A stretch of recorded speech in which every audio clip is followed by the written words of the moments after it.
Des rentrées, j'en ai fait plein, chacune avec son lot de surprises.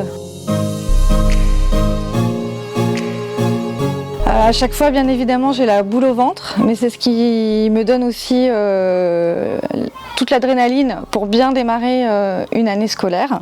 Je faisais toujours des cauchemars la nuit juste avant. Je rêvais que les enfants ne m'obéissaient pas et qu'ils montaient sur les tables et que je n'avais aucune discipline dans la classe. Heureusement, quand j'arrivais vraiment le jour J, d'abord j'avais le plus beau silence dans les rangs.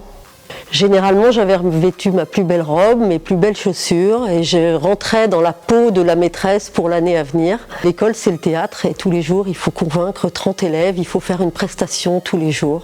Donc le premier jour, c'était mon premier jour de spectacle. On est comme les enfants, le jour de la rentrée, on a un petit peu peur, on ne connaît pas nos élèves. Et donc on se retrouve juste avant l'ouverture des portes, tous ensemble, en cercle, les enseignants, les ATSEM, et on pousse un petit cri de guerre. Voilà.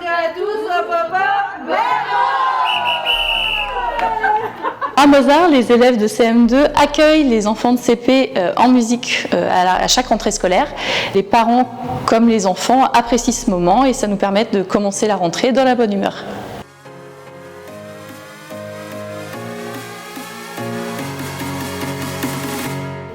J'ai été nommée à Vélizy en septembre 2000 à l'école Mozart où on m'a attribué un CP. J'ai été terrorisée à l'idée d'avoir cette classe car les enjeux de ce niveau sont extrêmement importants. Je craignais de ne pas réussir à leur apprendre à lire. C'était une grosse angoisse. Et finalement, au mois de décembre, la plupart des enfants avaient commencé à apprendre à lire. Et la magie avait opéré, c'était vraiment merveilleux. Si bien que par la suite, par choix, j'ai toujours demandé à n'avoir que des CP jusqu'à la fin de ma carrière pratiquement.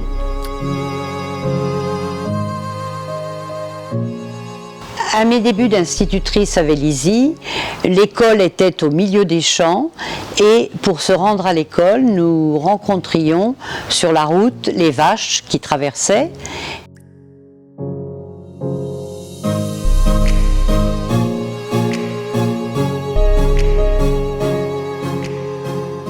La mixité n'était pas établie à l'époque.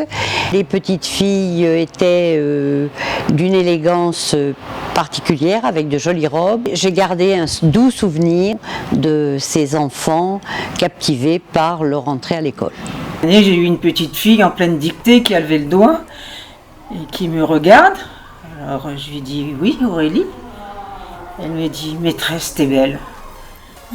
Voilà, donc vous êtes toutes pantoises, bon, puis vous essayez de continuer, voilà. J'en ai une autre qui m'a mis une punaise dans mes chaussures, petite bricole comme ça, bon c'est tout. Faut quand même dire qu'à Rabourdin, des enfants quand même charmants en règle générale. C'était très agréable l'école ici.